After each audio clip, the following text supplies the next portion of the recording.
இந்த குளம் ரொம்ப அமைதியா இருக்குல்ல? ஆமா, இங்க எப்போ இருக்கலாம் போல. நல்லா இருக்கு. சந்தோஷமா இருக்கு. ப்ளூபெர்ரி எடுத்துக்கோ. நன்றி, இது வேடிக்கையா இருக்கு. இன்னும் வீசு. பிடினே. அடடா, நான் வரேன். இந்த நில ஒளியில் குளம் பிரகாசமா இருக்கிறது. மிக அழகா உள்ளது. இந்த ப்ளூபெர்ரிகள் ருசியாக இருக்கிறது. என்ன இப்படியே இருக்கட்டும்.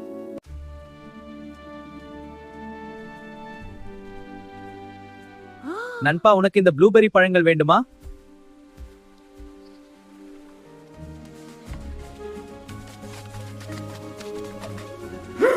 இந்த அழகான ப்ளூபெர்ரிகளை நீங்கள் விரும்புவீர்கள். ஓ அற்புதம், ருசியாக இருக்கிறது.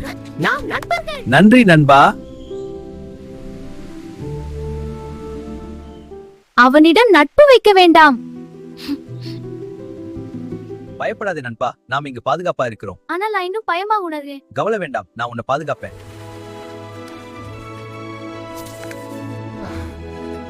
இந்த அழகான ப்ளூபெர்ரிகளை வாங்க நண்பா. இன்னும் கொஞ்சம் சந்தேகம் இருக்கு. இது என் மனைவிக்காக. அருமை. பார், முதல் நண்பன் வரான். அவன் தன் வீட்டுக்கு போகிறான். இந்த ப்ளூபெர்ரி பழங்கள் உங்களுக்காக. இந்த ப்ளூபெர்ரி எங்கிருந்து வந்தது? என் நண்பன் கொடுத்தான். அப்படியா? ரொம்ப நல்லது.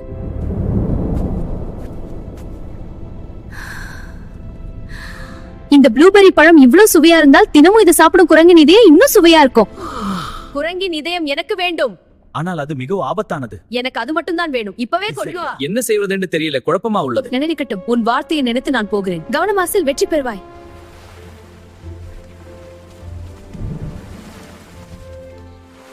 என் மனைவி உன்னை விருந்துக்கு அழைத்திருக்கிறாள்.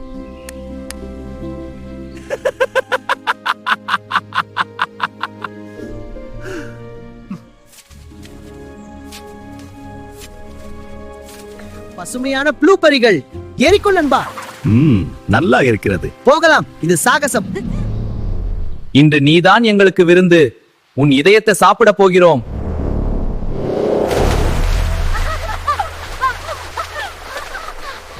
அந்த முதல்ல உன்னை ஏமாற்றும். அனில், உண்மையா சொல்றியா?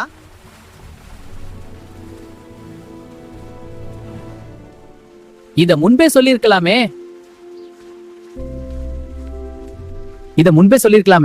ஏன் குழப்பமா இருக்கு? காரணம் சொல்லு. என் இதயம் ப்ளூபெர்ரி மரத்துல கூட உள்ள வச்சு விட்டு வந்தேன். இப்போது என்ன செய்வது?